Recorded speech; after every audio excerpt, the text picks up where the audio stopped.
सहनावतु सहनौ भुनक्तु सह वीर्यं करवावहै तेजस्विनावधीतमस्तु मा विद्विषावहै। ॐ शान्ति शान्ति शान्तिः। श्रीभगवानुवाच ये यथा मां प्रपद्यन्ते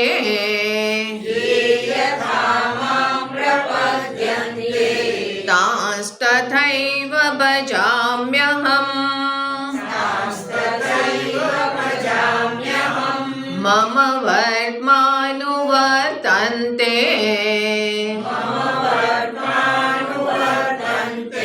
मनुष्याः पार्थ सर्वशः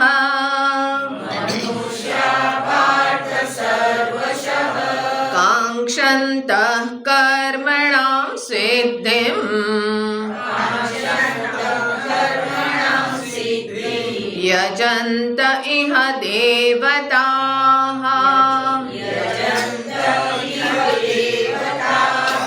क्षिप्रं हि मानुषे लोके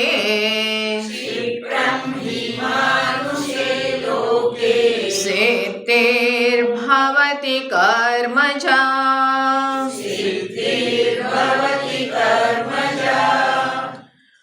તો અહીંયા ભગવાન પોતાના અવતારનું રહસ્ય બતાવી રહ્યા છે અને અહીંયા આગળ કહે છે કે હું મારી માયા શક્તિને ધારણ કરીને પ્રકૃતિમ સ્વામધિષ્ઠાય સંભવામી આત્મમાયયા, પોતાની માયાથી હું અહીંયા આગળ પ્રકટ થાઉં છું, અભિવ્યક્ત થાઉં છું અને વસ્તુતઃ હું અજોપી સન, અજન્મા છું, અવ્યય છું, સમસ્ત ભૂતોનો સ્વામી છું.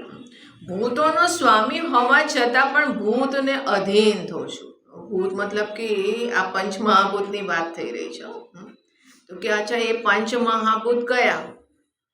એ પણ પાછો પ્રશ્ન થાય, એ કયા પંચમહાભૂત? તો કે પેલા સ્મશાનમાં ભૂત, પલિત, પ્રેત, ડાયન और कौन कौन હોય, ચુડેલ, બોલે એની વાત થઈ રહી છે? બોલે નહીં, પંચ મહાભૂત. એટલે કે ભૂત તમને વળગે છે, બોલે કે તમે ભૂતને વળગેલા છો. સૌથી મોટો વળગાડ તો તમે છો. આ ભૂતને પકડી રહ્યા છે. કયા ભૂતને? પાંચ મહાભૂતના બનેલા શરીરને, આકાશ, વાયુ, અગ્નિ, જલ, પૃથ્વી. ચોંટી પડ્યા છો ને એને, છોડવાનું નામ લો છો? બોલે કે નહીં. હવે કે યમરાજ આય અને કે ભાઈ જવાનો સમય આવી ગયો છે, ચલો. અરે આવું સરસ. આ શરીર છોડીને જવું, કોઈ શરીરને છોડવાનું પસંદ કરે છે? શરીર અને આ બધી વ્યવસ્થા જે બનાવી છે, ફરી મળે કે ના મળે? થોડું લઈ જઈએ સાથે, બ્રીફકેસ, સુટકેસ કંઈક સાથે ચાલશે? ક્રેડિટ કાર્ડ કશું જ નહીં ચાલે. ચલો ખાલી હાથે જવાનું છે. ભયંકર વળગાડ છે, છોડવાનું નામ જ નથી લેતા. અરે આટલું વળગવું છે તો ચલો બીજા જન્મમાં બીજા મહાભૂતનું ભિન્ન આકૃતિ આપીશું. પણ ભગવાન ભૂતોના સ્વામી છે અને એ ભૂતને એઝ તો અધીન થઈ રહ્યા છે. મતલબ પાંચ ભૂતના શરીરમાં આવે છે અને એના જે વિકાર હોય છે, એના બાલ્યાવસ્થા, યુવાવસ્થા, એ બધા જ વિકારોને એ પોતે અહીંયા આગળ અનુભવ કરે છે. ભૂખ, પ્યાસ, આ બધા વિકારોને અનુભવ કરી રહ્યા છે. તો કે હું તો ભૂતોનો સ્વામી છું, પણ અહીંયા આગળ એઝ તો ભૂતોને અધીન થઈ અને પોતે અભિવ્યક્ત થઈ રહ્યો છું. તો કે છે કે કેમ થાવ છો? તો કે યદા યદા હિ ધર્મસ્ય ગ્લાનિર્ભવતિ. આ પ્રસિદ્ધ શ્લોક. ધર્મનો અભિપ્રાય શું છે? આપણે કહેતા હોઈએ કે ભાઈ ધર્મ એટલે શું? હવે ધર્મ, જો આજે જ મને ભાઈ પૂછતા હતા કે વેસ્ટર્ન કન્ટ્રીઝમાં આપણે અહીંયા આગળ ધર્મનું પાલન કરીએ છીએ ને વેસ્ટર્ન કન્ટ્રીઝમાં તો આવું કોઈ કરતા નથી, તો એ લોકોને આત્મજ્ઞાનની સંભાવના શૂન્ય છે. તો કે ના, ધર્મનો અભિપ્રાય શું છે એ સમજવું જોઈએ. ધાર્મિકતા, હવે કોઈ બહુ પૂજા પાઠ કરતું હોય, કોઈ બહુ તીર્થયાત્રા કરતું હોય, કોઈ બહુ જપ તપ અને એ કરતું હોય, અને આપણે કહીએ કે આ તો બહુ જ ધાર્મિક વ્યક્તિ છે. કેમ?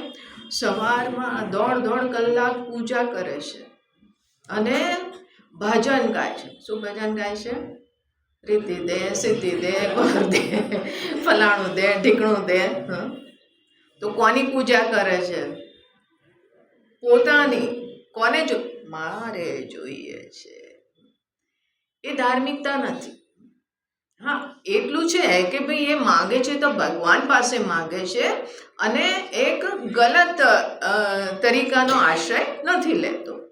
પણ ધર્મનો અભિપ્રાય શું છે એ ગીતાના શરૂઆતનું ભાષ્ય, ખબર નહીં તમને યાદ છે કે ડિલીટ થઈ ગઈ ફાઇલ, કે મોર્નિંગ સેશનમાં લીધું હતું આપણે, કે ગીતાનું એક ભાષ્ય જ્યાં આગળ શરૂઆતનું ઇન્ટ્રોડક્ટરી ભાષ્ય છે, ત્યાં આગળ શંકરાચાર્યજી ધર્મની પરિભાષા આપે છે કે ધર્મ શું છે કે સમસ્ત પ્રાણીના અભ્યુદય નિશ્રેયસ હેતુ, કે જે અહીંયા આગળ સમસ્ત પ્રાણીના બધાને ધ્યાનમાં રાખી અને બધાના અભ્યુદય અર્થાત કે લૌકિક સિદ્ધિ અને નિશ્રેયસ અર્થાત કે મોક્ષની પ્રાપ્તિ માટે જે સાધન બને છે, જે બ્રાહ્મણ આદિભિ વર્ણિભિ આશ્રમીભિ, એટલે બ્રાહ્મણ ક્ષત્રિય વૈશ્ય શૂદ્ર દ્વારા જે અનુષ્ઠાન કરવામાં આવે છે,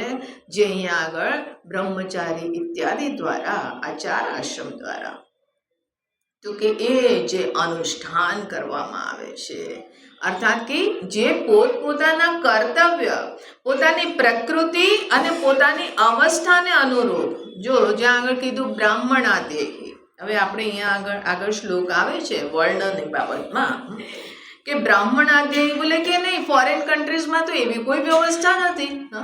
બોલે કે નહીં, બધી જ વ્યવસ્થા છે. ત્યાં આગળ પણ બ્રાહ્મણ ક્ષત્રિય વૈશ્ય શૂદ્ર આ વ્યવસ્થા છે, નામ નથી આપતા. ત્યાં આગળ પણ કે છે થિંકર્સ ટેન્ક, બ્રેઇન બેંક, આ બધા જે છે રિસર્ચમાં લાગ્યા હોય ને કોણ છે? બ્રાહ્મણ લોકો છે, જ્ઞાન માટે સમર્પિત છે.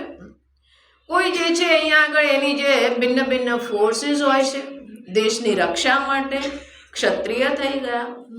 જે લોકો અહીંયા આગળ દેશની ઇકોનોમી સંભાળવા વાળા હોય છે, અને મોટા ભાગે છે તે એવા લોકો જ રાજા બનીને બેસતા હોય છે. હવે આપણે દદ્દુ ટ્રમ્પ તો આ છે તે ઇકોનોમિક, એ છે તે વૈશ્ય થઈ ગયા. અને એક ક્લાસ એવો હોય છે કે જેને આમાંથી કંઈ જ પ્રેરણા નથી, જે માત્ર સેવા કરી જાણે છે, અને જે કહો એ સેવા કરી જાણે. તો કે આ રીતનું દરેક જગ્યાએ આવી રીતની વ્યવસ્થા હોય છે. અને અવસ્થા આશ્રમી બીવી મતલબ બ્રહ્મચારી, વાનપ્રસ્થગ્રસ્ત, અને આ જે આશ્રમ કીધા, આશ્રમ અર્થાત કે તમે જે પણ પરિવેશમાં રહો છો, જે અવસ્થામાં છો, જે પરિસ્થિતિમાં છો. હવે તમે ઘર ગૃહસ્થીમાં છો તો તમારું માતા પિતા રૂપે કંઈ કર્તવ્ય છે, તમે સંતાન છો કોઈની તો એના રૂપે કર્તવ્ય છે, પતિનું પત્ની, પત્નીનું પતિ પ્રત્યે આ રીતે કર્તવ્ય છે. તમે દેશના નાગરિક છો તો એ દેશ પ્રત્યે તમારું કર્તવ્ય છે. તો આ રીતે પોતાની જે પરિસ્થિતિ છે, જે અવસ્થા છે, જે તમને પરિસ્થિતિ વશાત અહીંયા આગળ કર્તવ્ય પ્રાપ્ત થયું છે એનું તમે પાલન કરો છો, અને એનાથી પોતાની લૌકિક જે આવશ્યકતાઓ છે એની પણ સિદ્ધિ કરો છો, અને સાથે સાથે તમે બીજાના પ્રત્યે સંવેદનશીલ છો. સમસ્ત પ્રાણીના, તમારું પોતાનું નહીં, બધાને જ ધ્યાનમાં રાખીને, અર્થાત કે હું મારા લક્ષ્યની સિદ્ધિ કરું છું, એમાં હું બીજાને વ્યવધાન નથી બનતો.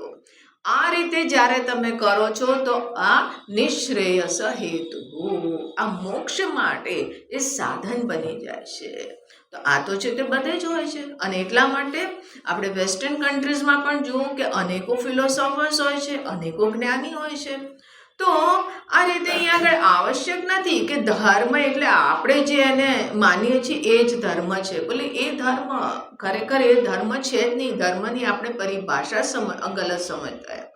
ધર્મ એટલે હિન્દુ ધર્મ, મુસ્લિમ ધર્મ, જૈન ધર્મ, બોલે એ તો સંપ્રદાય છે કે જ્યાં આગળ કોઈ ઉપાસ્ય દેવતા છે, આરાધ્ય દેવતા છે, કોઈ ને કોઈ આપણે ઉપાસનાનું એક આલંબન છે અને એ આલંબનને ધ્યાનમાં રાખી અને એમના પ્રત્યે આપણે એક નિષ્ઠા છે, તો એ એક સંપ્રદાય થઈ ગયો. શૈવ સંપ્રદાય, વૈષ્ણવ સંપ્રદાય, આ બધા સંપ્રદાય કહેવાય છે. તો કે જ્યારે પણ આ રીતે કોઈ પાલન કરવા માંગે છે અને એવા જે આ રીતનું ધર્મનું પાલન કરે છે ને એને જ કીધું સાધુ, સન્માર્ગગામી. તો કે ધર્મની ગ્લાનિ થઈ, અર્થાત કે જે સંત લોક છે, જે સત્પુરુષ છે, જે ધાર્મિક વ્યક્તિ છે એ ધર્મનું પાલન નથી કરી શકતો. આમાં છે તે 12 અનેકો લોકો એ અહીંયા આગળ વ્યવધાન બની રહ્યા છે. તો કે છે કે આવા લોકોનું પરિત્રાણાય સાધુનામ, એમની રક્ષા માટે, વિનાશાય જ દુષ્કૃતામ, જે દુષ્કૃતિ છે તો કે એના વિનાશ માટે. અહીંયા આગળ પ્રયોજન દુષ્કૃતિનો વિનાશ કરવો નથી. કે જેવી રીતે આપણે જોઈએ કે આપણે એક આતંકવાદીને માર્યો, હવે એ તો પેલા રક્તબીજની જેમ 10 આતંકવાદીને પેદા કરીને જાય છે. એટલે એ મારવું, આ અધર્મીને મારવું એ અહીંયા આગળ મહત્વનું નથી. મહત્વનું શું છે કે અધર્મીની અંદર જે અધર્મની વૃત્તિ છે તો એ એની અંદર સમાપ્ત થાય. એટલા માટે બધાને છે તે ભગવાન છે તે રાવણને પણ લાસ્ટ મોમેન્ટ સુધી એક અવસર આપે છે કે જ્યાં આગળ અંગદ એમની પાસે પૂછે છે, એમને શાંતિ દૂત બનાવીને મોકલે છે, મેસેન્જર બનાવીને. તો એ પૂછે છે કે ભગવાન એ રાવણને શું મેસેજ આપવો, મારે શું તમારો આદેશ છે? તો ત્યાં આગળ ભગવાન કહે છે કે કાજ હમારું તાસુ હિત હોય, કે મારું કામ, આપણું કામ થાય. અને મારું કામ શું છે કે આ ધર્મની સ્થાપના, ધર્મમય જીવન હોય અને તાસુહિત, કે એનું કલ્યાણ થાય. તો એ ક્યારે થશે કે જ્યારે તો આ દુષ્પ્રવૃત્તિ છોડી દઈશ, તો દુષ્પ્રવૃત્તિથી મુક્ત કરવું. તો કે છે કે જ્યાં આગળ આવી રીતના એ હોય છે તો કે છે કે ધર્મ સંસ્થાપનાર્થાય સંભવામી યુગે યુગે. અને કીધું કે જન્મ કર્મ ચ મે દિવ્યમ, મારો જન્મ અને મારા કર્મ અલૌકિક છે, દિવ્ય છે. કેમ દિવ્ય છે? તો એ વસ્તુને આગળ કહે છે કે કર્મની દિવ્યતા શું છે. જન્મની દિવ્યતા તો એ છે કે હું અજન્મ હોવા છતાં પણ હું છે તે અવ્યક્ત, એક અનંત, એક પૂર્ણ સ્વરૂપ હોવા છતાં પણ તારી સામે એક છે તે આ સંકોચિત શરીરમાં અભિવ્યક્ત થઈ રહ્યો છે. હવે જે અહીંયા આગળ અવ્યક્ત છે, જે પૂર્ણ છે અને આટલા નાના શરીરમાં અભિવ્યક્ત, એ છે કે નહીં એમની દિવ્યતા? આમ તો જોઈએ કે આ જ આપણી પણ દિવ્યતા છે. હવે આ એક ચમત્કાર નથી કે એક નાની એવી બૂંદ અને એમાંથી આ છે તે વન ફાઇન ડે શરીર ઉત્પન્ન થઈ ગયું અને એ શરીર ધીમે ધીમે વૃદ્ધિ પામી અને એ શરીરમાં પણ એ સામર્થ્ય છે કે આગળ એના જેવું જ બીજું શરીર ઉત્પન્ન કરી શકે છે. એક બીજમાં એ સામર્થ્ય છે કે અનંત અનંત બીજની ઉત્પત્તિ કરી શકે છે. તો આ પણ એક ચમત્કાર છે, આ એક દિવ્યતા છે. પણ અહીંયા આગળ તો ભગવાન કહે છે કે મૂળ રૂપે અજન્મા છે, તારો પણ જન્મ નથી થયો. મૂળ રૂપે તો તું અજન્મા તત્વ છે, જન્મ મરણ રહિત અવિકારી અમૃત સ્વરૂપ તત્વ છે. પણ અહીંયા આગળ અજ્ઞાન વશાત તું માની રહ્યો છે મારો જન્મ થયો છે અને બીજી તરફ કે કર્મ, કે મારા કર્મ પણ દિવ્ય છે. કયા કર્મ? વાલાને માખણ ભાવે. વાલો માખણ ચોરી કરે તો બોલે કે મારા ચિંટુને પણ માખણ ભાવે. બોલે કે એવું બ્રહ્મા ના રહેતા કે તમારા ચિંટુને માખણ ભાવે ને તમારો ચિંટુ માખણની ચોરી કરે તો એ ભગવાન કૃષ્ણનો જ અવતાર હોય. આજના સમયમાં ભગવાન અવતાર લેશે ને તો એમને માખણ ને મિશ્રી નહીં ભાવતા હોય. આજના સમયમાં ભગવાન અવતાર લેશે તો વાંસળી નહીં વગાડે. આજના સમયમાં અવતાર લેશે તો ગિટાર લઈને આવશે. સુદર્શન ચક્ર કે ધનુર્ધર નહીં હોય. એમને એવી છે તે પેલા કેવી પેન્ટ હોય છે, શું કહે છે એને, કાર્ગો પેન્ટ. અહીંયા આગળ પોકેટ, અહીંયા પોકેટ અને બધે બટન્સ અલગ અલગ. આ અહીંયા બટન દબાવ્યું તો આ મિસાઇલ છૂટું, આ બટન દબાવ્યું તો આ મિસાઇલ છૂટું. તો આવી રીતના વેલ આર્મ્ડ થઈને આવશે. એટલે એવા નોશનમાં ના રહેતા કે તમારા ચિંટુને માખણ ને મિશ્રી ભાવે છે અને તમારો ચિંટુ જે છે એ લીલા કરે છે, માખણની ચોરી કરે. તો મારા ચિંટુના પણ કર્મ દિવ્ય. બોલે કોઈ દિવ્ય બિવ્ય નહીં નથી. બે લાફા મારો ને એને કોક ચોરી કરવાની આદત સુધારે નહીં. તો અહીંયા આગળ કર્મની દિવ્યતા શું છે એ સમજવાની વાત છે. ભગવાન કહે છે તત્વતઃ વેત્તિ, તાત્વિક રૂપે જે જાણે છે, મૂળ રૂપે. એ તાત્વિક રૂપે જાણવાનું શું એનું જ રહસ્ય આગળ બતાવે છે.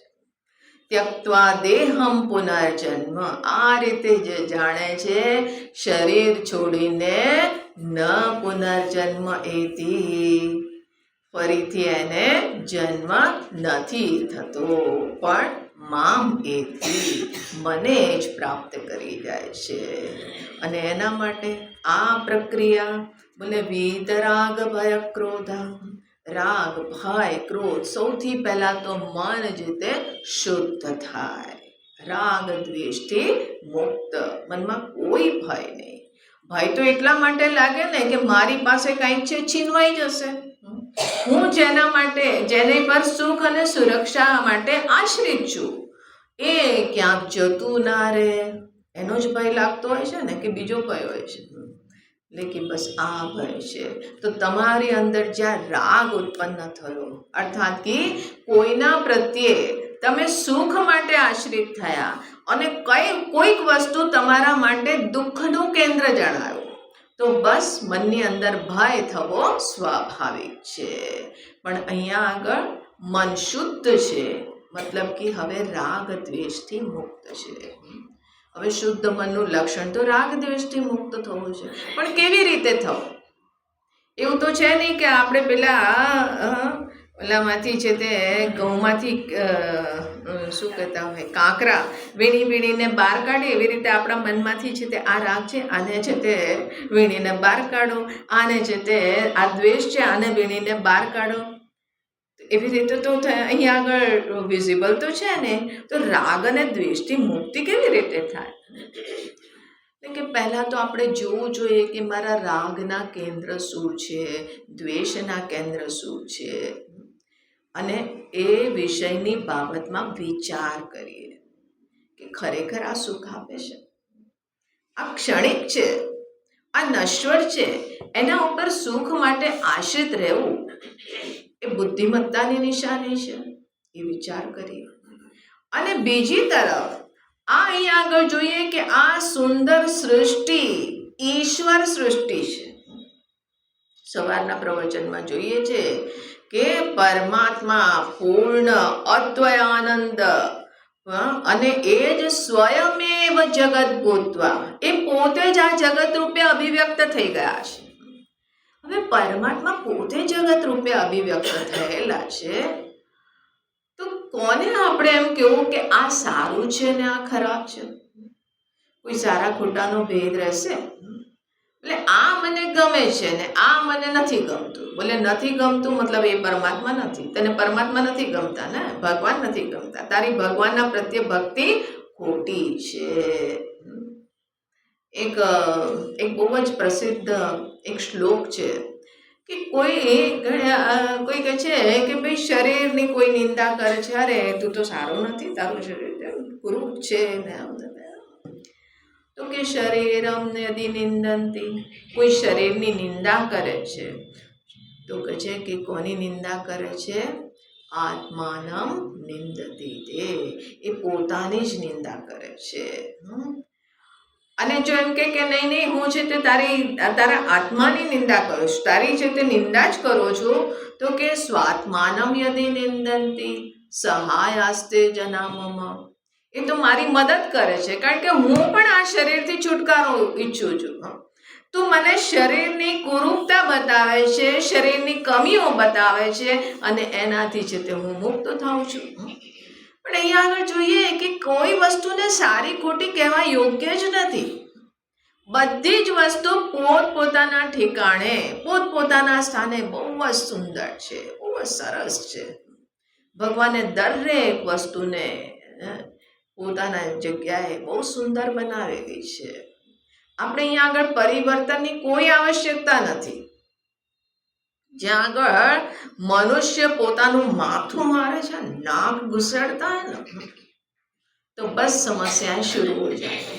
જ્યાં જ્યાં એણે માથું માર્યું છે ત્યાં આગળ સમસ્યાઓ શરૂ થઈ ગઈ. પહેલા છે તે આવું પ્રાકૃતિક જીવન ને એટલું સુંદર, અરે કેટલી અસુવિધા હતી. હા ઠીક છે, અસુવિધા હતી, પણ માણસ ખુશ રહેતો હતો કે નહીં? થોડામાં પણ સંતુષ્ટ હતા કે નહોતા? હવે તમે યાદ કરો તમારો સમય કે જ્યારે નાના હતા, ઘરમાં કેટલા ભાઈ બહેન હશે, અને કેટલા ઘર મોટા હતા. એટલા મોટા તો નહોતા, અને એક જ ઘરમાં બધા જ ભાઈ બહેન બધા મળીને ભણતા હતા પણ ખરા. કોઈ છે તે પિતાજીને તો ક્યારેય એ ધ્યાન જ નહોતું. એક વખત છે તે મારું રિઝલ્ટ આવ્યું બોર્ડનું, અને મમ્મીએ છે તે પેડા મંગાવીને બધાને વહેંચ્યા, અને પિતાજી આવ્યા તો અમને પણ આપ્યા. એટલે કે શેના પેડા? તો બોલે અરે હા, સારા નંબરે પાસ થઈ ગઈ, ફર્સ્ટ ક્લાસ પાસ થઈ છે. એ તો દરેક વર્ષે થાય છે, એમાં શું થઈ ગયું? અરે આ વખતે બોર્ડની એક્ઝામમાં. અચ્છા તું બોર્ડમાં? તે બોર્ડ પાસ કર્યું? હવે હે ભગવાન, એને બોર્ડની એક્ઝામ આપી દીધી, તમને ખબર નથી. હે ભોલેનાથ, ભોલે ભંડારી. કોઈ આવીને પૂછે કે હા બાબુ શેમાં ભણે છે? તો કે હા બેટા તું શેમાં ભણે છે, કઈ ક્લાસમાં ભણે છે? કોઈ ધ્યાન નતા આપતા. અને તોય તમે ભણ્યા ગણ્યા ને, આજે સારી પોઝિશનમાં સુખી જીવન જીવો છો કે નથી જીવતા? એ વાત દુઃખી છો. આજના છોકરાઓને બધાને ઇન્ડિપેન્ડન્ટ રૂમ હોય છે ભણવા માટે. બધાનો સ્ટડી રૂમ, બેડરૂમ બધું ઇન્ડિપેન્ડન્ટ અલગ હોય છે. છોકરાઓને ટ્યુશન, કોચિંગ આ બધું હોય છે. હવે આવું કોચિંગ ને ટ્યુશન તમે ક્યારે જાણ્યું હતું? અને છતાં પણ કેટલા સંતુષ્ટ, કેટલા ખુશ હતા. આ ડ્રાય ફ્રૂટ્સ ને ફ્રૂટ્સ, એ તો કોઈ ફ્રૂટ લઈને જતું હોય તો કે કેમ શું થયું, કોઈ બીમાર છે? એટલે દાડમ ને એવું તો છે તે લઈ જ ના જવાય કે કોઈ બીમાર છે કોઈ. આવી રીતે તો ફ્રૂટ ખાવા મળતું. અને ડ્રાય ફ્રૂટ પેલા ગૌરી વ્રત હોય ને ત્યારે 2 કાજુ ને 2 બદામ ને 2 કિશમિશ, અને એ પણ સંતાડીને આપે, નહીં તો પેલા ભાઈને હોય ને કે અમારી કરો નથી તો અમને ના મળે. હવે આવામાં રહેતા હતા અને છતાં પણ ખુશ હતા. તો જુઓ કે જેમ જેમ સુવિધા આપણે વધતી જાય છે, આપણે વધુ ને વધુ પરાધીન થતા જઈએ છીએ. અને અહીંયા આગળ હવે છે તે આપણે જ્યાં આગળ માથું માર્યું, આ બધામાં ધીમે ધીમે વ્યવસ્થાઓ ઊભી કરી. એક સમય હતો કે હવા શુદ્ધ હતી. કેવું છે તે અહીંયા આગળ મણિનગર એરિયાને જ મેં જોયેલો છે ને, કેવો હતો એરિયા. અને અત્યારે એટલો કન્જેસ્ટેડ એરિયા. અમે જ્યાં આગળ આશ્રમ છે પહેલાં તો શહેરની બહાર હતો, અને હવે શેર એને ગળી ગયું છે. તો એ વખતે એના 5 વર્ષ પહેલા એ કહે છે કે આપણે અહીંયા આગળ આવ્યા, હવે છે તે અહીંયા આગળ હરણ ને પેલા સસલા ને એ નથી દેખાતા, પણ અમે ત્યાં આગળ ગયા એના 5 વર્ષ પહેલા સુધી હરણ ત્યાં આગળ ફરતા, સસલા ફરતા, અને આ જે જંગલમાં દૂર દૂર સુધી જાઓ ક્યાંય તે તમને એનું નામો નિશાન નથી મળતું. લોકડાઉન થયું હતું તો બહુ સરસ થયું હતું. એમાં કેવા છે તે એવા પક્ષી જે જંગલોમાં રહેતા એ પક્ષી છે તે અમારા એરિયામાં આવી જતા. મેં કીધું વાહ, શું ભગવાનની કૃપા થઈ ગઈ. તો જુઓ કે આપણે જ્યાં આગળ દિમાગ લગાવ્યું એટલે કે નહીં નહીં વ્યવસ્થા, પોલિથીન આવી, આપણે કેટલું ક્રિએટિવ કાર્ય કર્યું ને. અને એ ક્રિએશનમાં શું છે? વિનાશ છે, ડિસ્ટ્રક્શન કરી રહ્યા છીએ. નહીં અમે પેપરલેસ ઓફિસ બનાવી છે. અને આ બધો જે ઇલેક્ટ્રોનિકનો જે અહીંયા આગળ કચરો છે ને, કચરો એ ભયંકર છે, એને ડિસ્ટ્રોય કરવો બહુ મુશ્કેલ છે, એ રિસાયકલ પણ નથી થતો. આવી સ્થિતિ તો કે અહીંયા આગળ જે કંઈ ભગવાને બનાવ્યું છે આ બધું ઈશ્વરની અભિવ્યક્તિ છે. હા, એ પણ છે તે આ રીતનું જે કંઈ થઈ રહ્યું છે એ પ્રભુ ઈચ્છાથી, મહાદેવજીની ઈચ્છા છે, ભગવાનની ઈચ્છા છે, એનાથી જ થઈ રહ્યું છે. પણ જોઈએ કે અહીંયા આગળ સારા ખોટાનું વિભાજન કરવું એ મૂર્ખતા છે. કારણ કે જે કંઈ છે ઈશ્વર જ અભિવ્યક્ત થયેલા છે. ઈશાવાસ્યમિદં સર્વમ સિયારામમય સબ જગ જાને.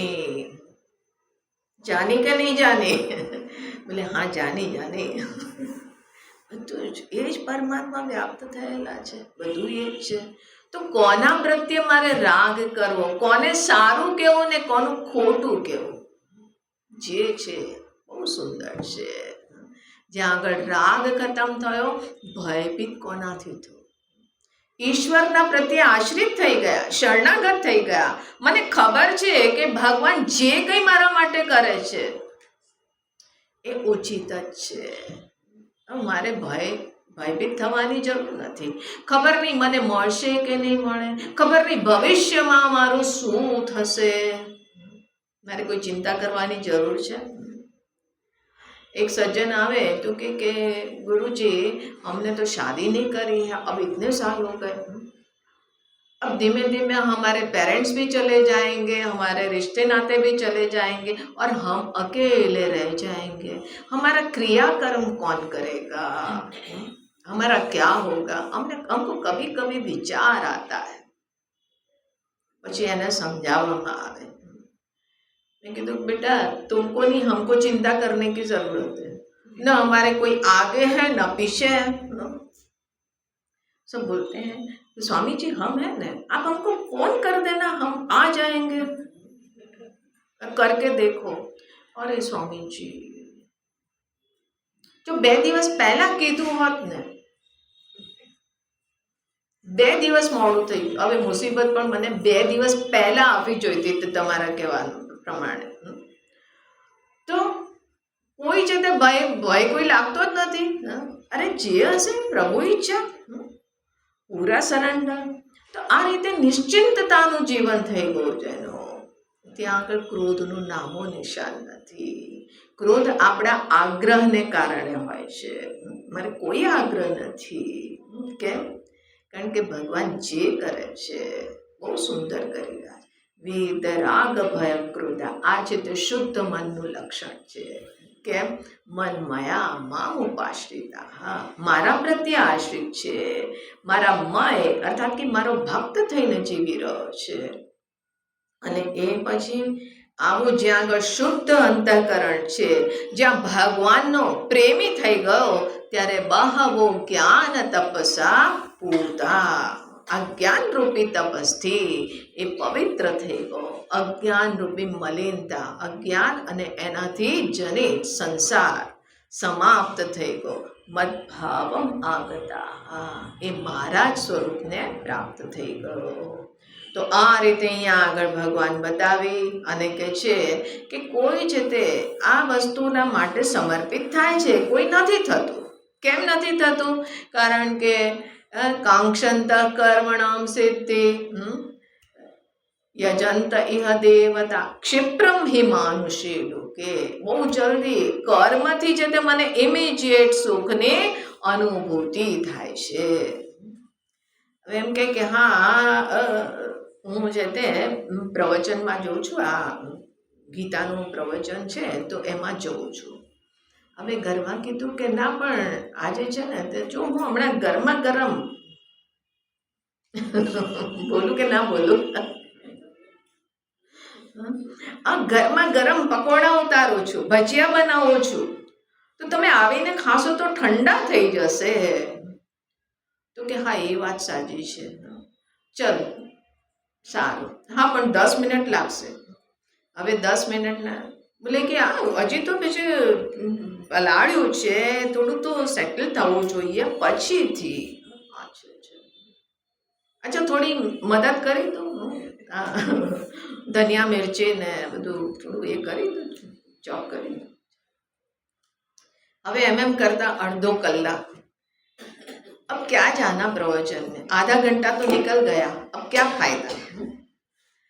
तो કે પકોડા પછી આવીને ના ખાત ભજીયા. बोले कि अरे गरम गरम खाने में जो आनंद है वो 1.5 घंटे के प्रवचन में कहाँ है. ક્ષિપ્રમ હિ, તરત જ સુખની અનુભૂતિ થાય છે ને.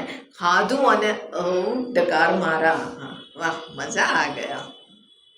અમારે ત્યાં એક સ્વામીજી આવે ને તો જ્યાં કંઈક એમના મનપસંદ બહુ સ્વાદિષ્ટ ભોજન એમને મળ્યું, એમને એક એપ્રિશિએટ કરવાનું એક એમની રીત એવી હતી. એવું નહીં કે પેલા એનાથી ઓબ્સેસ્ડ હતા ને એમ, પણ એવી રીતે એપ્રિશિએટ કરતા, વાહ आज तो स्वर्ग को आग लगा दो, अब स्वर्ग की कोई जरूरत नहीं है, स्वर्ग में भी इससे बढ़िया क्या हो सकता है. क्षिप्रम हि मानुषे लोके सिद्धिर भवति कर्मजा. આ રીતે અહીંયા આગળ બતાવ્યો. હવે અહીંયા આગળ કે છે કે જો જે અહીંયા આગળ બધા કોઈ છે તે જ્ઞાનના માટે સમર્પિત થાય છે, કોઈ નથી થતું. કોઈ આ જ છે તે જગતમાં આ લૌકિક ઉપલબ્ધિઓમાં ઉલઝાયેલો રહે છે. ભગવાન આવું કેમ? તો કે બધા પોતપોતાની પ્રકૃતિને અનુરૂપ જીવી રહ્યા છે, અને એ વસ્તુ અહીંયા આગળ બતાવતા કે છે આગળ ચાતુર્વર્ણ્યમ મયા શ્રેષ્ઠમ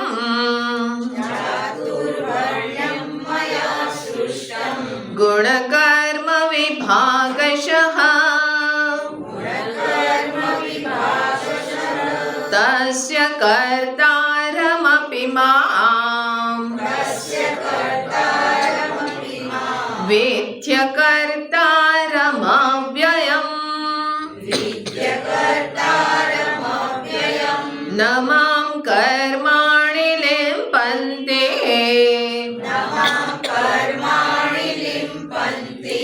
ન મે કર્મ ફલે સ્પૃહા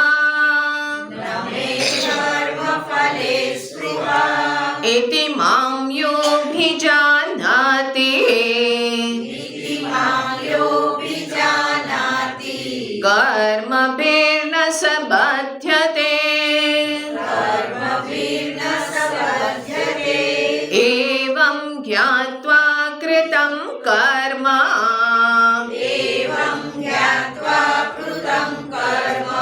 पूर्वैरपि मुमुक्षुभिः कुरु कर्मैव तस्मात् त्वं पूर्वैः पूर्वतरं कृतं.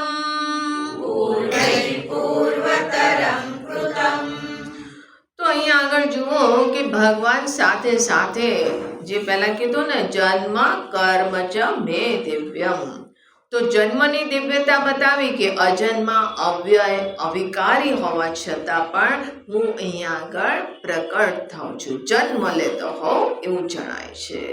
હવે અહીંયા આગળ કહે છે કે હું આ બધું જ કરી રહ્યો છું.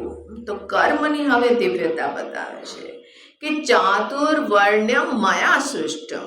હવે આ સુંદર આપણે સૃષ્ટિ જોઈ રહ્યા છીએ, કેટલું અદ્ભુત જગત છે. અને અહીંયા આગળ બધા જ વ્યક્તિના સ્વભાવ જુદા જુદા છે, ચાહે મનુષ્ય હો, પશુ હો, પક્ષી હો, દરેકના સ્વભાવ એમાં ભેદ હોય છે ને. તો ભગવાને અહીંયા આગળ આ સ્વાભાવિક જ આ બધાની અંદર બાય ડિફોલ્ટ કોઈને કોઈ પ્રકૃતિ છે, કોઈ સ્વભાવ છે. ગુણ કર્મ વિભાગશઃ, ગુણ અને કર્મના ભેદથી. તો ચાર વર્ણ જે છે એ મૂળ રૂપે જેવી રીતે આપણે જોયું હતું કે ભાઈ બ્રાહ્મણ, ક્ષત્રિય, વૈશ્ય, શૂદ્ર, એ કે એવું નથી કે આ જન્મ કોઈનો બ્રાહ્મણ કુળમાં જન્મ થયો તો એ બ્રાહ્મણ જ હોય, ક્ષત્રિય કુળમાં જન્મ થયો એ ક્ષત્રિય જ હોવાનું કોઈ આવશ્યક નથી.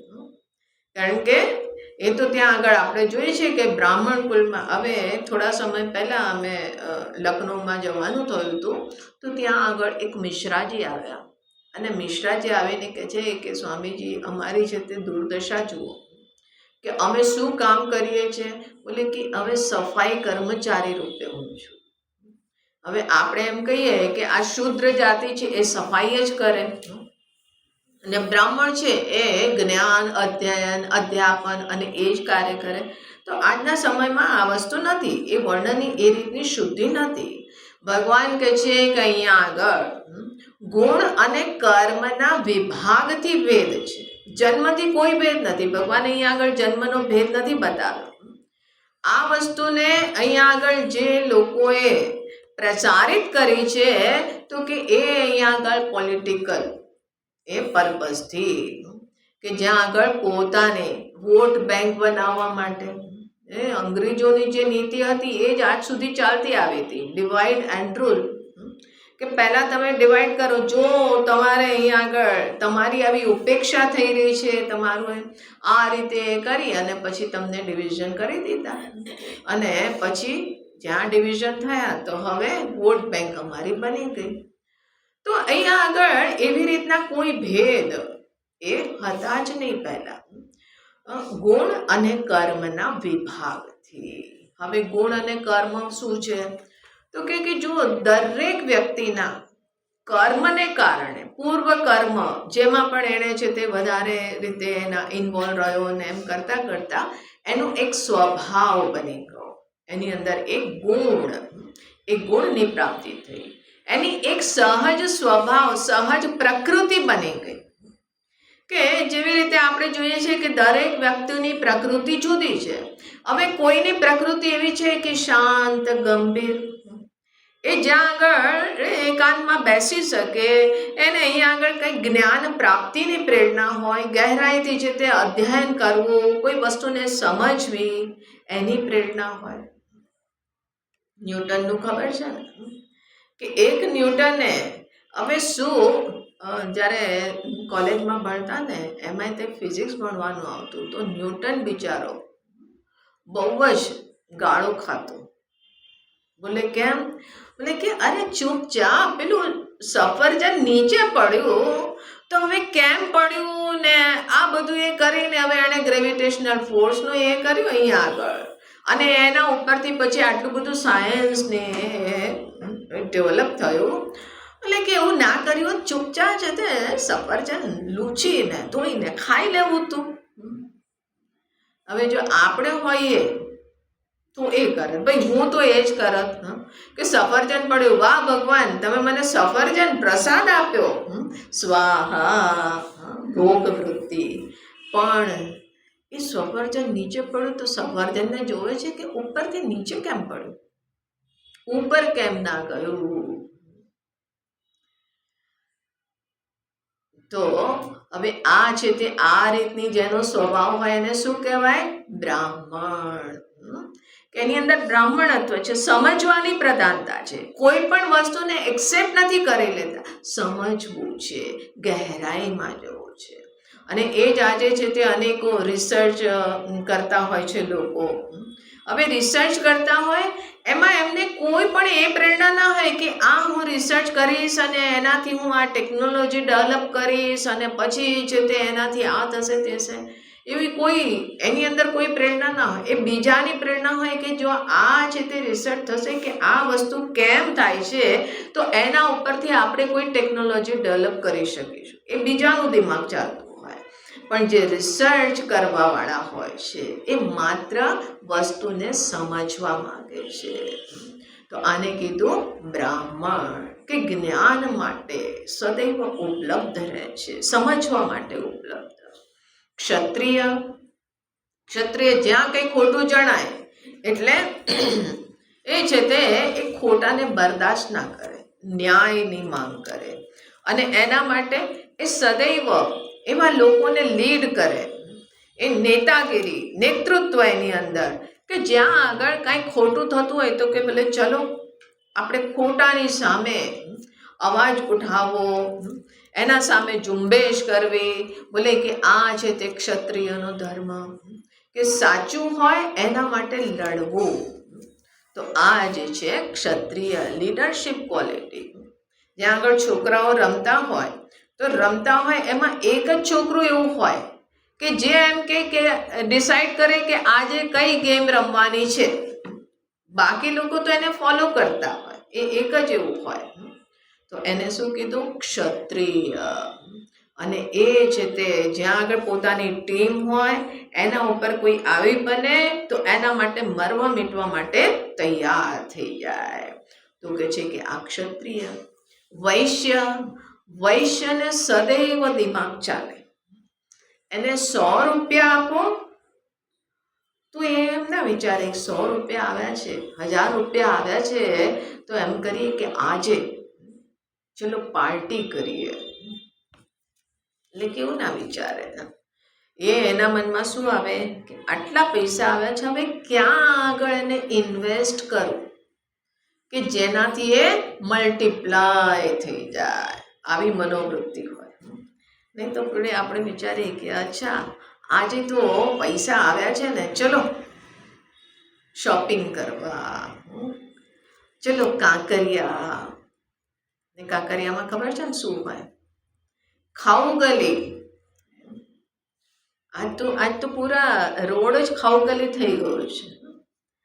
જ્યાં આગળ ગાડીમાં થોડું બહાર શીશાની બહાર નજર નાખી, કોઈને કોઈ રેસ્ટોરન્ટ, હોટલ, કોઈને કઈ પેલું લારીઓ, એટલે કે ખાવા પીવા સિવાય કોઈ વાત જ નથી. તો આપણું દિમાગ એવું ચાલે. પણ પેલો વૈશ્ય હોય ને, અને એવા લોકો થકે જ આ દેશની ઇકોનોમી ચાલતી હોય. અને શૂદ્ર એ સદૈવ આજ્ઞાકારી સેવક. એને પોતાનું દિમાગ ના ચાલે, એ કે તમે જે કહો એ હું કરવા માટે ઉપલબ્ધ છું. તો આ રીતે 4 વર્ણ અને બધી જ જગ્યાએ હોવાના. એવું નથી કે આ મનુષ્યમાં જ છે તમે, અને એવું નથી કે આપણા દેશમાં જ, બધા બીજા દેશમાં પણ આ રીતે છે ને કે કોઈ છે તે દેશની ઇકોનોમી સંભાળી રહ્યા છે, ફાઇનાન્શિયલ મિનિસ્ટર હોય છે, કોઈ છે તે આર્મી ફોર્સ હોય છે, કોઈ છે તે અહીંયા આગળ રિસર્ચર્સ હોય છે. તો આવી રીતના બધે જ હોવાના. સ્વર્ગ લોકમાં જાઓ, ઇન્દ્ર દેવતા છે ક્ષત્રિય છે, રાજા બનીને બેઠા છે બડા રાજશાહી ઠાઠમાં. અને સ્વર્ગ પર કોઈ આફત આવે એટલે ઇન્દ્ર દેવતા પોતે લાગી જાય એના કેવી રીતે આ છે તે દૂર કરવી મુસીબતને. પેલા કુબેર છે, વૈશ્ય છે, કારણ કે સ્વર્ગની ફાઇનાન્શિયલ જે ઇકોનોમી છે એ જોવાવાળા કુબેર દેવતા છે. અને બ્રાહ્મણ કોણ છે? બૃહસ્પતિ. માર્ગદર્શન આપે છે ને દેવતાઓના ગુરુ બૃહસ્પતિ. અને કામદેવ શૂદ્ર. બહુ વધારે વિચારે નહીં કે જાઓ મહાદેવજીની સમાધિ ભંગ કરો. એ કઈ વિચારે નહીં કે મહાદેવજીની સમાધિ હું ભંગ કરું. એ તો કે અચ્છા વાહ, હું મહાદેવજીની જૂઠું અભિમાન અને પહોંચી ગયા અને ભસ્મીભૂત થઈ ગયા. તો એમને કીધું એટલે બસ કરવાનું, આજ્ઞાનું પાલન. તો આ રીતે સ્વર્ગમાં પણ વ્યવસ્થા છે. પશુમાં, પક્ષીમાં દરેકની પ્રકૃતિ જુદી જુદી હોય છે ને. હવે ઘણી વખત મેં કીધેલું છે કે એક છે તે પક્ષી એવું હોય છે કે જે નાનું એવું પક્ષી હોય છે, અહીંયા આગળ ઘણી વખત દેખાતું હોય છે કે પાછળ એકદમ કાળા રંગનું હોય છે અને એની પૂંછ લાંબી હોય છે, પાછળ વી શેપ હોય છે. એને કહેવાય છે ડ્રોંગો. આપણી ભાષામાં એને કોતવાલ કહેતા હોઈએ. અને એ જ્યાં આગળ હોય તો ત્યાં આગળ ઝાડ પર નાના નાના જેટલા પણ પક્ષી હોય એમનો માળો હોય એ સુરક્ષિત રહે. કારણ કે એ મોટા મોટા રેપ્ટર્સ, પેલી સમડી છે ને પેલા બાજ છે ને એવા બધા બહુ બધા ફરતા હોય છે. આપણને તો આકાશમાં ઉડતું હોય કોઈ આવું મોટું પક્ષી એટલે કે એ સમડી છે, પણ એક સમડી નથી હોતી, ઘણા બધા પ્રકારના હોય છે. તો એવા જે રેપ્ટર્સ હોય એને આટલું નાનું પક્ષી છે પણ એવું છે તે દૂર ખદેડીને જાય છે ને. કોણ છે? ક્ષત્રિય. વૈશ્ય પણ ત્યાં આગળ છે, શૂદ્ર પણ છે, કસાઈ વૃત્તિ એકમાં હોય છે.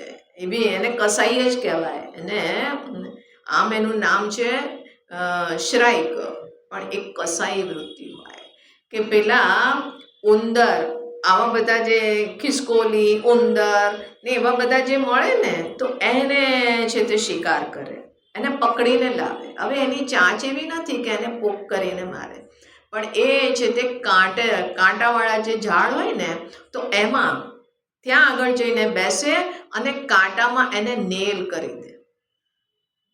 હવે નેલ કરી દે મતલબ કે એને પેલા ખીલીથી ઠોક્યા હોય ને એવી રીતે એને ફસાવી દે કાંટામાં. પછી એ તરફડે અને એ પછી આમ જોવે, રાહ જોવે ક્યારે છે તેનું તરફડવાનું બંધ થયું, ક્યારે એનું પ્રાણ પખેરું ઉડી જાય, પછી ઉજાણી કરે. તો આવી પણ એ લોકોની મનોવૃત્તિ હોય છે. તો આવી રીતે જોઈએ. આ પેલા જે આપણે હંસ કહેતા હોઈએ છીએ, હવે આજના સમયમાં તો એવું છે ને કે મોતી વીણતા હોય. એક સમય કહેતા હતા કે હંસ જે છે એ મોતી ચૂગે. એટલે કે મોતી ક્યાં છે? મોતી ક્યાંથી ચૂગવાના? તો કે એ જે છે પેલા આપણા અહીંયા આગળ આજે કહેતા હતા કે આજે રાષ્ટ્રીય પક્ષી દિવસ છે, પણ આ આપણા ગુજરાત સ્ટેટનું જે બર્ડ છે, સ્ટેટ બર્ડ, એ કયું છે ખબર છે તમને? ફ્લેમિંગો. મોર તો આપણા રાષ્ટ્રીય પક્ષી છે, નેશનલ બર્ડ છે, પણ દરેકનું સ્ટેટ બર્ડ હોય કે રાજકીય પક્ષી. હવે જે મધ્યપ્રદેશ છે એનું છે તે પક્ષી જે છે એ આપણે પેરેડાઇઝ ફ્લાયકેચર, સફેદ એકદમ સિલ્વર કલરનું, એટલી લાંબી પૂંછ હોય છે, આમ ઉડે તો એમ લાગે કે જાણે કે વીજળી ચમકીને ગઈ, એવું સુંદર પક્ષી હોય છે. અહીંનું જે છે ફ્લેમિંગો, એને રાજહંસ કહેતા હોય છે. થોર લેકમાં આવતા હોય છે, અહીંયા આગળ નળ સરોવરમાં બહુ અત્યારે માઇગ્રેટી આવતી હોય છે. એ જે છે એ પાણીમાં એનું સતત ચાંચ નીચે હોય ને કંઈક વીણ્યા કરતું હોય, કંઈક ખાતું હોય, પણ એ માછલી નથી ખાતું. એ પાણીની અંદર જે વનસ્પતિ હોય છે એની જળની ઉપર પેલા એક ગાંઠ હોય, નોડ્યુલ્સ, તો એ ઓરેન્જ કલરની હોય છે. એ છે તે વીણીને ખાતું હોય છે, એમાંથી તોડી. હવે એ છે તે એને જુઓ ને તો એકદમ મોતી જેવું હોય છે. આપણે કહીએ છીએ ને મોતી ચૂગતે હે. તો આ રીતે આ બધે જ આ વ્યવસ્થા છે. એ લોકોને સહજ રૂપે એમાં જ એ કોઈ સ્વતંત્રતા નથી, એ પોતાની પ્રકૃતિને સહજ ફોલો કરતા હોય છે. શેર ક્યારેય તે માંસ છોડી અને ઘાસ ખાવાનું શરૂ ના કરે. ગાય ક્યારેય તે ઘાસ છોડી અને માંસ ખાવાનું, બરાબર, ગાય છે તે ઘાસ ખાવાનું છોડીને માંસ ના ખાય. આ લોકોની અંદર સહજ જ એવો સ્વભાવ પ્રકૃતિ બનાવેલી છે, એમના ગુણ જ એ રીતના છે. પણ મનુષ્યની પાસે સ્વતંત્રતા છે. એ પોતાની પ્રકૃતિને બદલી પણ શકે છે. પણ ભગવાન કહે છે કે બદલવાની જરૂર નથી. તારી જે પ્રકૃતિ હોય, જે તારો અહીંયા આગળ સ્વધર્મ હોય, એ સ્વધર્મને તું જીવ, પ્રકૃતિને અનુરૂપ જીવ. એમાં તો કહે છે કે ચાતુર્વર્ણ્યમ મયા સૃષ્ટમ ગુણ કર્મ વિભાગશ. અને જેવી પ્રકૃતિ છે, જેવા ગુણ છે, એને અનુરૂપ અહીંયા આગળ કર્મનું ક્ષેત્ર નિર્ધારિત કરી અને એમાં તું સેવા કર. તો કે છે કે આ રીતના મેં 4 વર્ણવાળી સૃષ્ટિ જે બનાવી છે, એટલું જ નહીં, આપણા શરીરને પણ કહે છે કે આ શરીરમાં તો કે બ્રાહ્મણોસ્ય મુખમાસીત, આ છે તે મુખ જે છે એ બ્રાહ્મણ છે. બાહુરાજન્ય કૃત, હાથ જે છે એ રાજન્ય ક્ષત્રિય છે. ઉરુ તદસ્ય વૈશ્ય, ઉરુ અર્થાત કે થાઈસ, જે જાંઘ છે તો કે એ વૈશ્ય છે.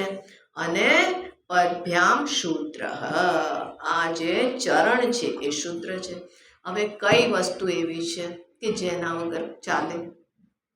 ચરણનું કામ એ મોઢું ના કરી શકે, અને મોઢાનું કામ જે છે એ ચરણ ના કરી શકે. બધાનું પોતપોતાનું એક કર્મ છે ને, એ રીતે જ એને કરવું પડે.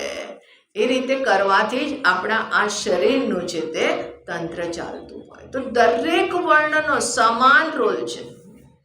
આપણે અગર શૂદ્ર જાતિ જે અહીંયા આગળ માત્ર આજ્ઞાકારી સેવક છે, અથવા તો જે બીજું કંઈ જ નથી કરતા, બસ આ અહીંયા આગળ સેવા કરે છે, અને સેવામાં પણ આ સાફ સફાઈને 2 દિવસ છે તે ના આવે, હાલત ખરાબ થઈ જાય ને. હવે એક બેન છે તે રેગ્યુલર કેમ્પમાં આવતી હતી, અને કેમ્પમાં ના આવી. તો એને પૂછ્યું કે આ વખતે કેમ્પમાં કેમ ના આવી? तो कि अरे क्या बताएं स्वामी जी, हमारी मेड जो है ना छुट्टी पे चली गई है.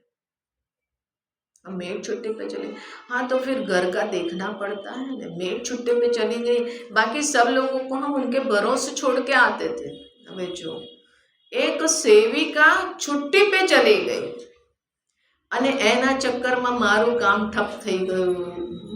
આવું થાય છે ને, કેટલી અસુવિધા થતી હોય. તો એના વગર કામ ચાલે છે? સફાઈ કર્મચારી વગર કામ ચાલે? ના ચાલે. તો અહીંયા આગળ જોઈએ કે આ રીતની સુંદર સૃષ્ટિની વ્યવસ્થા, એક ઓર્ડર જે દેખાઈ જણાવે છે. તો કહે છે તસ્ય કર્તારમપી મામ વિદ્ધિ. અર્જુન, એને કરતા, એ બનાવવા વાળું કોણ છે? એ ક્રિએટર કોણ છે? હું છું. અચ્છા ભગવાન આપ છો? તો કે અકર્તારમ અવ્યયમ, અને હું જ અકર્તા છું. કરવા છતાં પણ મેં કાંઈ જ નથી કર્યું. અવ્યય સ્વરૂપ છું. જો હું કરતા હોઉં તો કરતા હોવાને કારણે જે કરે એ ભોગવે. કરતા હોવાને કારણે મારે કર્મફળ ભોગવવું પડશે, અને કર્મફળ ભોગવવા માટે પછી જન્મ મરણ, પછી આપણે કહીએ જગત જન્મ્યું જ્યારથી ચાલ્યા કરું છું. ભલે હાલતો રે ભૈયા, હાલતો રે. કે મારે કોઈ બેબસીમાં જન્મ નથી થયો, સ્વેચ્છાથી. અરે નહીં, નારદજીએ શ્રાપ આપ્યો. અરે નારદજીની શું ઓકાત છે કે મને શ્રાપ આપે? આ તો મારી ઈચ્છા હતી. મને જરા મન થયું કે થોડું સૃષ્ટિ પર ભ્રમણ કરીને આવીએ, જરા વોક કરીને આવીએ. આ તો હું વોક કરવા આવ્યો હતો, ગાર્ડનમાં ફરવા આવ્યો હતો. એ કોઈને વશમાં નથી. વિધેય ક્રીડંત્યો ન ખલુ પરતંત્રા પ્રભુતિય. શિવ મહિમ્નમાં કહે છે કે આ પૂરા પૃથ્વીનો રથ જોઈએ, ને સૂર્યચંદ્ર એના પૈડા જોઈએ, ને બ્રહ્માજી ધનુષ થાય, મેરુ છે તે ધનુષ બને, બ્રહ્માજી છે તે રથના સારથી બને, અને ભગવાન વિષ્ણુ બાણ બને, તો હું ત્રિપુરાસુરને મારું. મહાદેવજીએ તો કે આ બધા કે હા ભગવાન હાજર છે. તો કે જોયું, ભગવાનને પણ એક ત્રિપુરાસુરને મારવા માટે આટલા બધા ટીમ જ્યાં અમારા વગર, હવે કોઈ એમાંથી એકને અભિમાન આવી ગયો, સૂર્ય કે ચંદ્રને, કે જોયું મારા વગર મહાદેવજી એને ના મારી શકે ત્રિપુરાસુરને. બોલે કે એવા વહેમમાં ના રહેતા ભાઈ, મારે કારણે તારું અસ્તિત્વ છે, સૂર્યનું અસ્તિત્વ, ચંદ્રનું અસ્તિત્વ. આ તો મારી આંખની પલક ઉઠાવો અને સૃષ્ટિની ઉત્પત્તિ થઈ જાય છે. જ્યાં આગળ આંખની પલક ગીરી અને એની સાથે પલક બંધ થઈ સૃષ્ટિનો પ્રલય થઈ જાય છે. બસ આ તો આંખ ખોલવાને બંધ ખોલવા જેવું કરવા જેવું છે. એટલે હું કોઈને વશીભૂત થઈને અહીં આગળ કામ કરતો જ નથી, કારણ કે હું કરતા જ નથી. હું તો અકર્તા છું, કરવા છતાં પણ એનાથી અસંગ છું, અવ્યય સ્વરૂપ છું. અને એટલા માટે નમામ કર્માણિ લિંપંતી નમે કર્મ ફલે સ્પૃહા.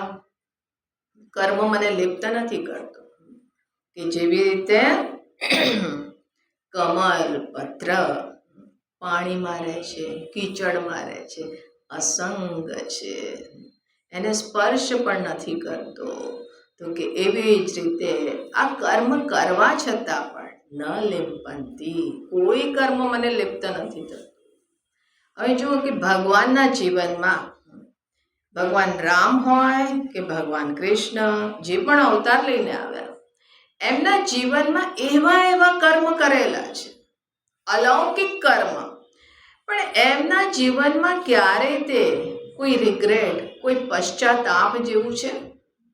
અરે આ ખોટું મેં કર્યું, એમને ક્યારેય મોટા મોટા ડિસિઝન લઈ રહ્યા છે, પણ ક્યાંય કોઈ એમની અંદર પશ્ચાતાપનું નામો નિશાન નથી. કેમ નથી? કારણ કે એ રીતે કરી રહ્યા છે, અસંગતાથી.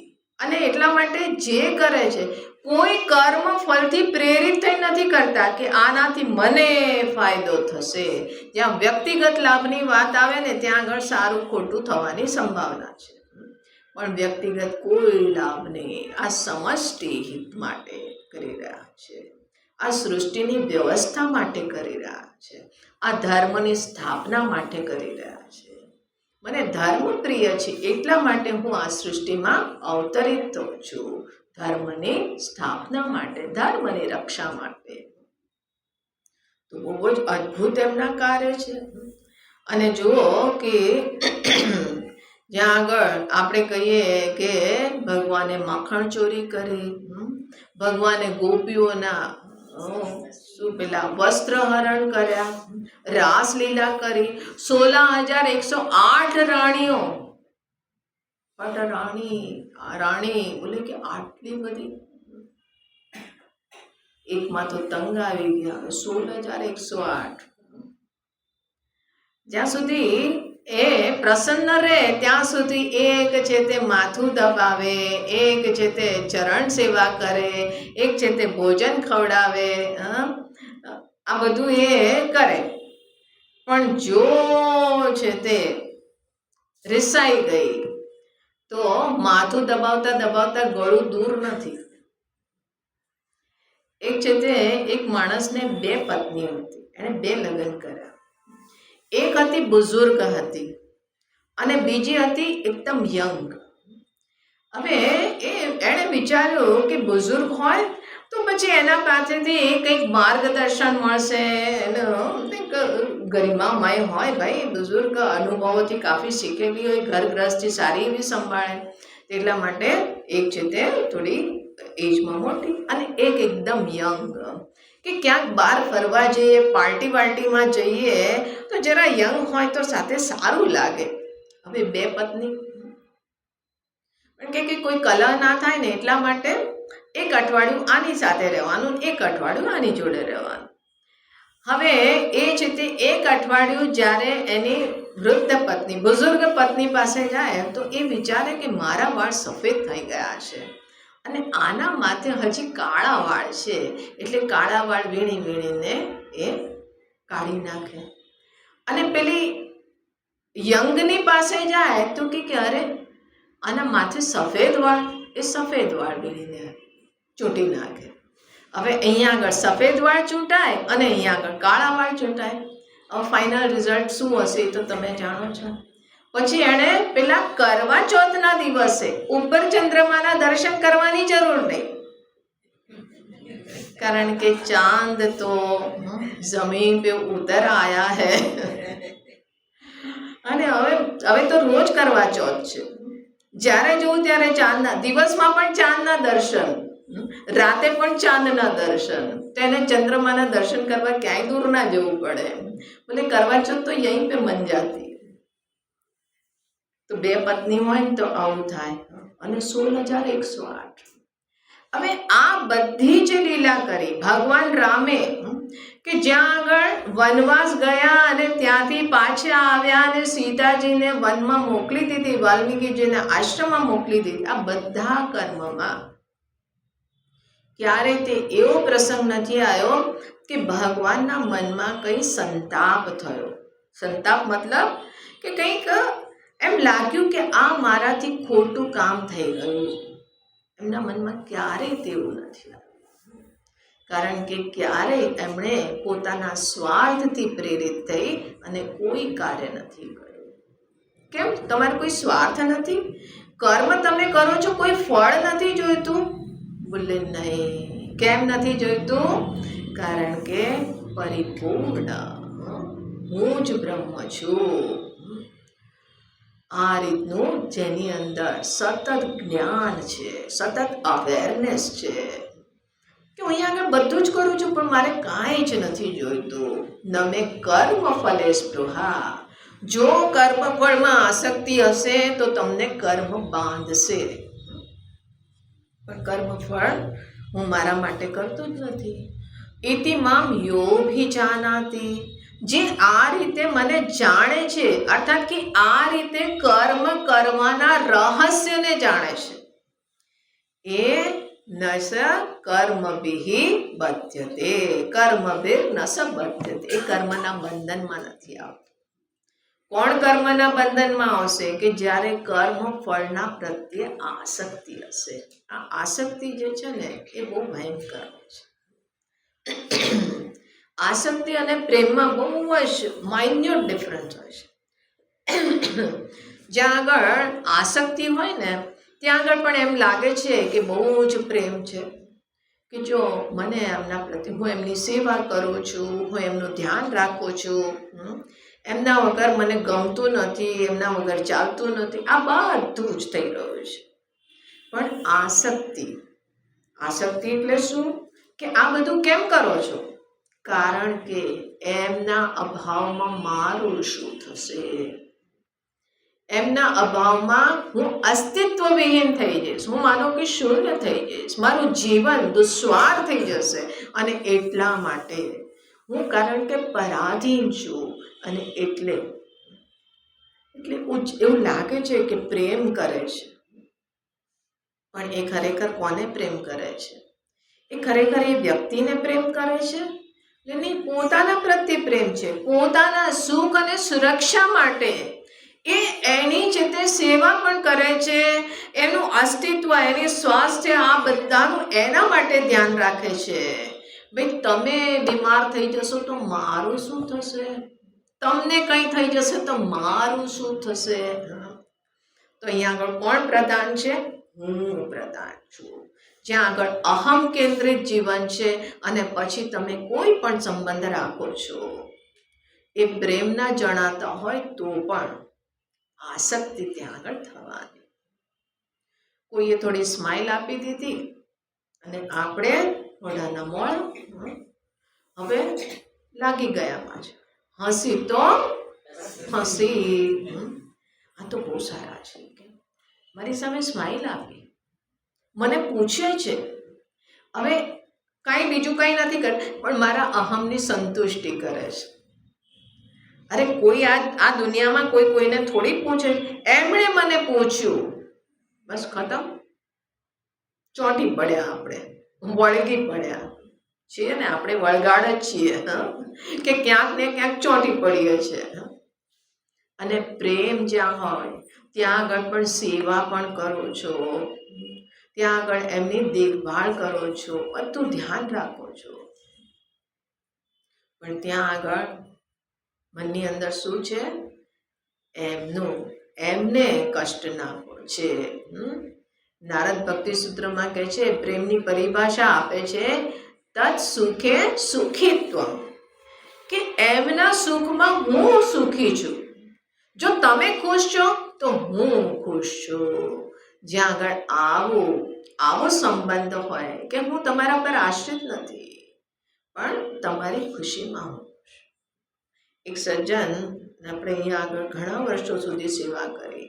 હવે એમની પત્ની બીમાર થઈ ગઈ, બિલકુલ બેડ રિડન. પણ એ છે તે એમને સેવા કરવામાં ખૂબ આનંદ આવે, દિવસ રાત એક કરીને સેવા કરે. પણ એ કહે છે કે નહીં, હું છે તે એને મરવાની પ્રાર્થના ના કરું. તો કોઈ બીજું પ્રાર્થના કરે કે ભાઈ એમને મુક્તિ મળે. બોલે કે ના, એ છે તે ધીમે ધીમે સ્વસ્થ થાય, ના થાય તો પણ ચાલશે, ભલે આમ જ છે પણ આમ જ રહે. કીધું કે ભાઈ એમને તકલીફ છે. તો કે આટલા કેટલા 60 વર્ષનો અમારો સાથ છે, 70 વર્ષનો સાથ છે, 70 વર્ષનો અમારો સાથ છે. હવે કેવી રીતે એના વગર કેવી રીતે રહેવાશે? એને કષ્ટ છે, કષ્ટ ભલે હોય, પણ એટલે કે આટલા વર્ષોનો સાથ છે, હવે જીવનમાં અચાનક વેક્યુમ આવી જશે તો પોતાની ઇન્સિક્યોરિટી છે ને, કે એના ગયા પછી મારું શું થશે. અને બીજી તરફ કે જો અહીંયા આગળ એવી વૃત્તિ હોય કે ભાઈ ભગવાન આને ઉપાડી લે, બિચારીને કષ્ટ છે, મારાથી જોવાતું નથી. હવે જો એની કોઈની પત્ની આટલા વર્ષો, બોલે આટલા વર્ષોનો સાથ છે અને એના વગર કેવી રીતે જીવન ચાલશે? અને જો એ 25-30 વર્ષે જતી રહી હોય તો કે હજી તો છોકરાઓ મોટા થયા ને, અત્યાર સુધી તો કામકાજમાં વ્યસ્ત હતા, સાથે જીવવાનો તો હવે અવસર મળ્યો હતો, ભગવાન આટલી જલ્દી ઉપાડી લીધી. અરે તને આદત ના પડી જાય એટલે મેં જલ્દી ઉપાડી લીધી. પણ જો આવી રીતે પરાધીન થઈને જીવવાનું, આને કહેવાય આસક્તિ. પ્રેમ અને આસક્તિમાં બહુ જ મામૂલી ડિફરન્સ છે. અને મોટા ભાગના આપણા સંબંધ આસક્તિના હોય છે, કે જ્યાં આગળ ભગવાનની ઈચ્છાથી આ સંબંધ સ્થાપિત થયા છે. જ્યાં સુધી શરીર ચાલે, આ હું છે તે પ્રેમથી સેવા કરતો છું. બસ આપવા માટે જીવો, લેવાનું ગણિત બંધ કરી દો. મારું શું થશે? બોલે કે કોઈ ચિંતા ના કરો, આપવા માટે. ભગવાનને ના કહી સિદ્ધિ દે, રિદ્ધિ દે, ફલાણું દે, ધમાકું દે. બોલે દે દે દે. અરે દેમાંથી તો ક્યાં સુધી તમે દેના બેંકમાં જશો? બોલે દેના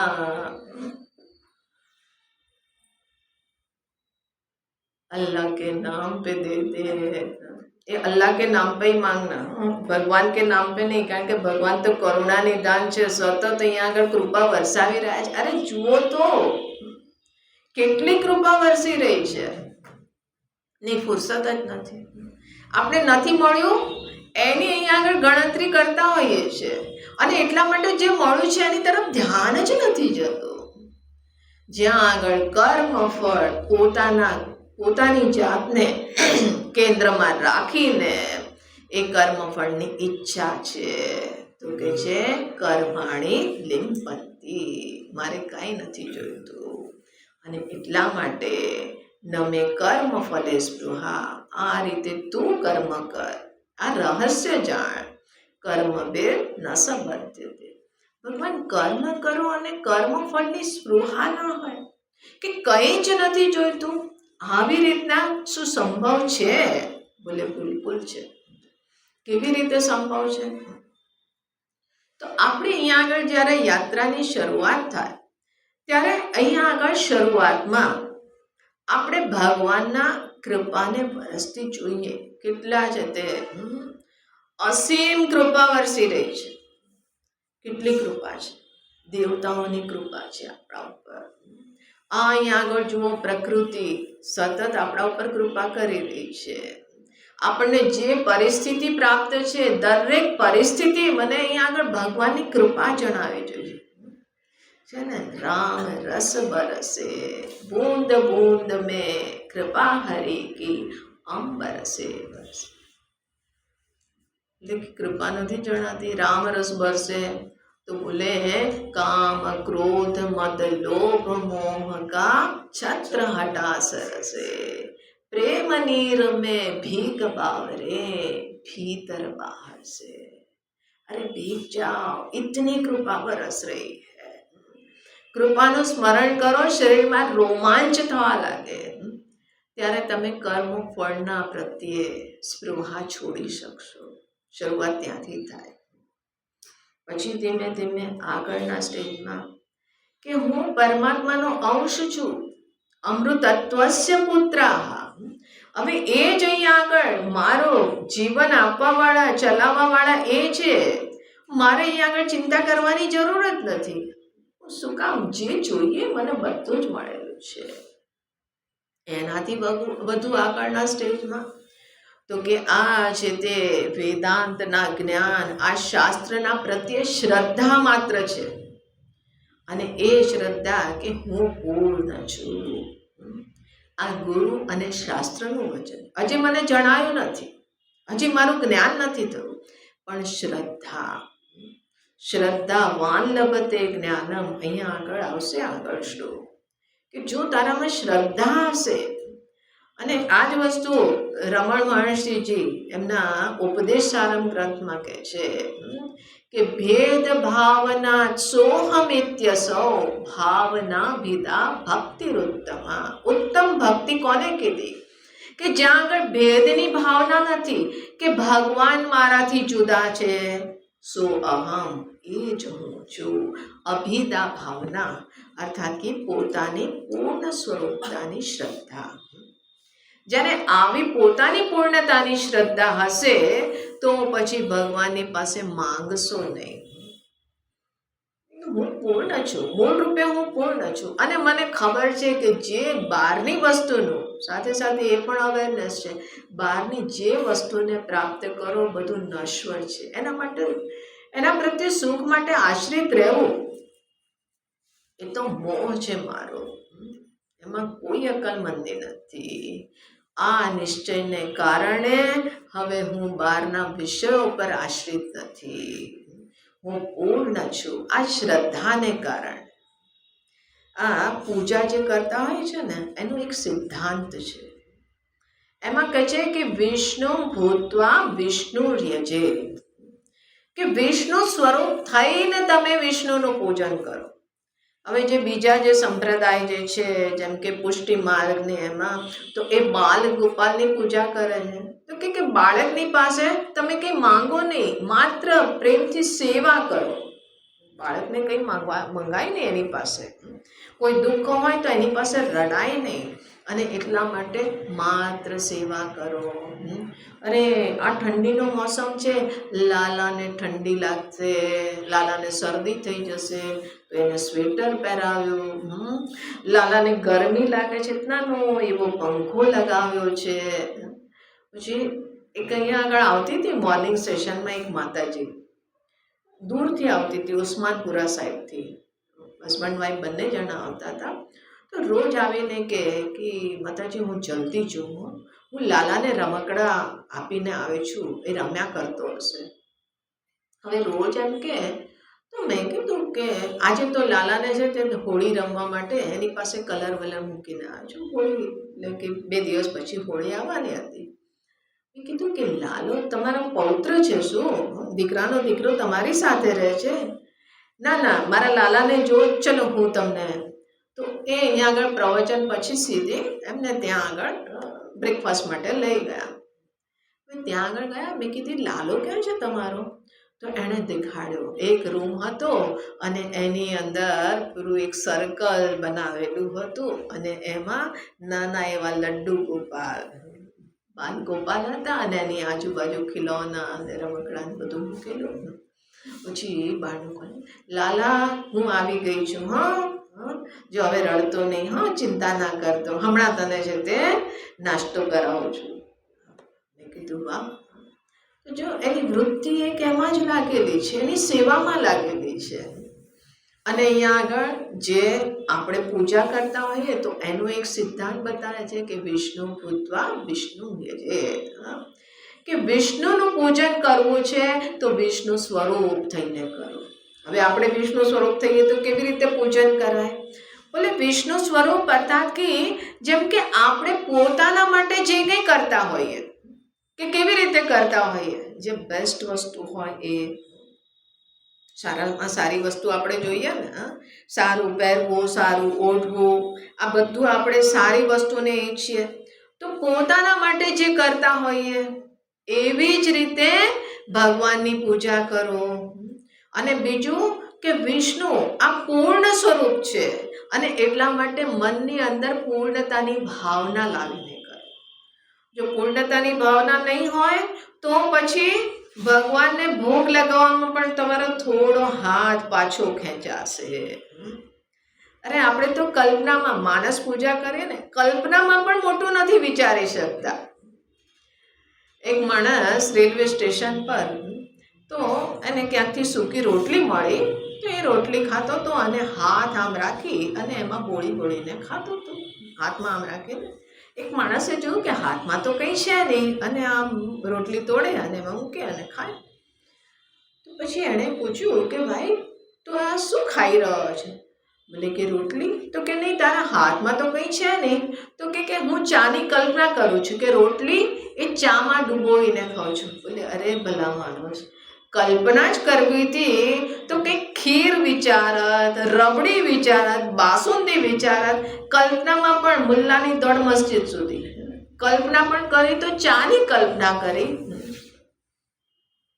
બિચારાએ રબડી બાસુંદી ક્યારેય ખાધી નહીં હોય, ચાથી વધારે કે એને ક્યારેય મળ્યું નહીં હોય.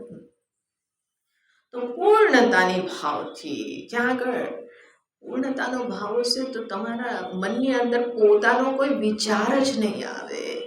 માત્ર તમારી દ્રષ્ટિએ સામે જે આરાધ્ય છે બસ એના સિવાય બીજું કંઈ જ નહીં, એમની સેવા થઈ રહી છે.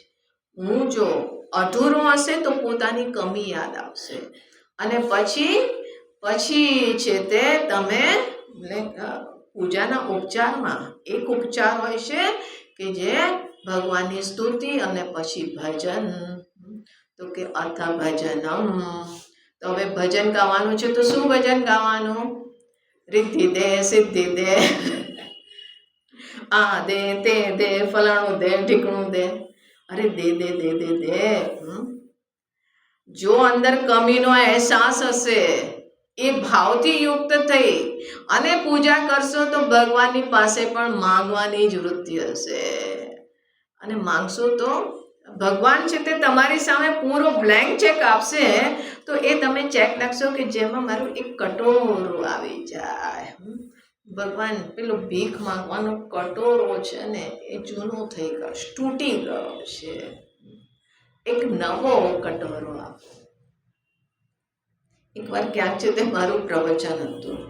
હવે પ્રવચનના સમાપન સમયે મેં એક પ્રસંગ સંભળાયો કે એક ભિખારી કોઈ રાજ્યમાં ભીખ માંગતો હતો અને રાજાનો રથ સામે આવીને ઊભો. રાજાને કહ્યું કે મારી સામે ભિખારી ઊભેલો છે. તો ભિખારીને કીધું તારે જે માંગવું હે માંગ, હું તને તારી જે ઈચ્છા હોય એ આપવા તૈયાર છું. ભિખારીએ બહુ વિચાર્યું. રાજાને થયું કંઈક સારું એવું માંગી લેશે. હવે વિચાર્યા પછી એ કહે છે કે રાજા સાહેબ, મારો કટોરો તૂટી ગયો છે, મને એક નવો કટોરો આપો. આ જ મારી આજીવિકાનું સાધન છે. અરે મૂર્ખ. આ રીતે મેં ત્યાં આગળ એક પ્રસંગ સંભળાવ્યો. અને પછી એ દિવસે સમાપન હતું. તો સમાપનમાં પેલા ગુરુદક્ષિણાનો કાર્યક્રમ. હવે ગુરુદક્ષિણાનો કાર્યક્રમ હતો તો એક આયોજક મહોદય કે જરા इधर एक कटोरा रखो. अरे मैं कहा अरे भगवान, हमने बोला कि अरे भाई तुम्हारा कटोरा छुड़वा रहा है और तुम हमको कटोरा पकड़ा रहे हो. तो पर कटोरा अपने दिमाग में ऐसा घुसा हुआ है, दे दे दे, કે જ્યાં આગળ પૂર્ણતાથી અને એટલા માટે કોઈ કર્મફળની સ્પૃહા નહીં અને અંતતઃ એ જે પૂર્ણતાની શ્રદ્ધા હતી એ શ્રદ્ધા હવે મારું જ્ઞાન થઈ ગયું, મારી દ્રષ્ટિ થઈ ગઈ, હું પૂર્ણ સ્વરૂપતામાં જાગી ગયો. અને એટલા માટે હવે બાર મારે એના ઉપર આશ્રિત નથી. આવશ્યકતાની પૂર્તિ થઈ રહી છે પણ એ દીનતાથી નહીં, એના ઉપર આશ્રિત નથી. આ રીતે ન બધ્યતે, એ કર્મના બંધનમાંથી મુક્ત થઈ ગયો.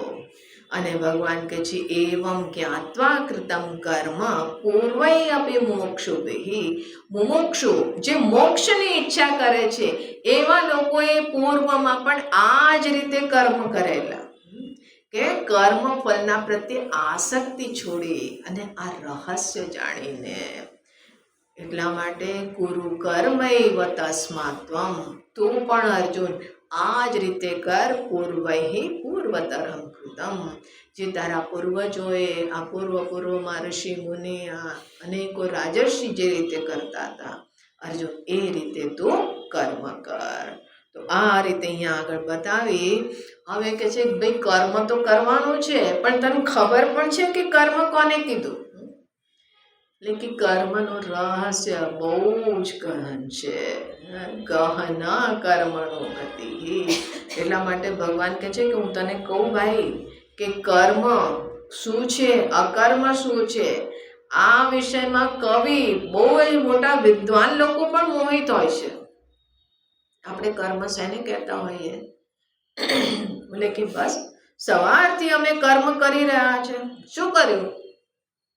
એકવાર છે તે ક્યાંક જવાનું થયું, કોઈ સરકારી કાર્યાલયમાં. તો એ વખતે અમારા ગુરુજીનું કાર્યક્રમ ચાલતો હતો. ત્યાં આગળ પડોશમાં મોટો હોલ હતો ને એમાં ચાલતો હતો.